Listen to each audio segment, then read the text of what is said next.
இன்னைக்கு நம்ம pre engineered building பத்தி பார்க்க போறோம். ஏன்னா, இப்போ அதிகமான பேர் அவங்க பில்டிங் கன்ஸ்ட்ரக்ஷனுக்கு பிஇபி தான் சூஸ் பண்றாங்க. சோ, அதுக்கான ரீசன இந்த வீடியோல பார்க்கலாம். ப்ரீ இன்ஜினியர்டு பில்டிங்ஸ் தான் பிஇபின்னு ஷார்ட்டா சொல்றாங்க. சோ, பொதுவா பிஇபினா என்னன்னு பார்த்தா, கிட்டத்தட்ட பில்டிங் கன்ஸ்ட்ரக்ட் பண்றதுக்கான பகுதி கன்ஸ்ட்ரக்ஷன் ஒர்க்க ஃபேக்டரியிலேயே முடிச்சு, அது உங்க கன்ஸ்ட்ரக்ஷன் சைட்டுக்கு டெலிவர் பண்ணி உங்க பில்டிங்க அசெம்பிள் பண்ணுவாங்க. பொதுவா பிஇபில பில்டிங் கன்ஸ்ட்ரக்ட் பண்றத பார்க்க ஒரு பெரிய பசில அசெம்பிள் பண்ற மாதிரி இருக்கும்னே சொல்லலாம். பிஇபி கன்ஸ்ட்ரக்ஷனோட one of the best thing இல்லைன்னா அது உங்க டைமையும் மணியையும் ரொம்பவே சேவ் பண்ணும். ஸோ உங்க வீட்டை ட்ரெடிஷ்னல் மெத்தட்ல கன்ஸ்ட்ரக்ட் பண்றதை விட இந்த மெத்தட்ல சீக்கிரமாவே கட்டிடலாம். நம்ம சுபம் கன்ஸ்ட்ரக்ஷனுக்கு கன்ஸ்ட்ரக்ஷன் ஃபீல்ட்ல 25 வருஷத்துக்கு மேல எக்ஸ்பீரியன்ஸ் இருக்கு. அது மட்டும் இல்லாம நாங்க எங்க கஸ்டமர் நிறைய பேருக்கு பிஇபிலையும்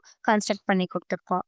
ஸோ எங்களுக்கு டிஇபி டெக்னாலஜில டு ஜெட் எல்லாமே தெரியும். நாங்க உங்க பிஇபி கன்ஸ்ட்ரக்ஷனுக்கு ஹை குவாலிட்டி ஸ்டீல்ஸை தான் யூஸ் பண்றோம். ஸோ மினிமம் மெயின்டெனன்ஸ்லயே நாங்க பண்ற பிஇபி கன்ஸ்ட்ரக்ஷன் ரொம்ப காலத்துக்கு நீடிச்சிருக்கும். ஸோ உங்களுக்கும் பிஇபில கன்ஸ்ட்ரக்ட் பண்ணணும்னா ஸ்கிரீன்ல தெரியுற இந்த நம்பருக்கு காண்டாக்ட் பண்ணுங்க. உங்க ப்ராஜெக்டை உடனே ஸ்டார்ட் பண்ணிடலாம்.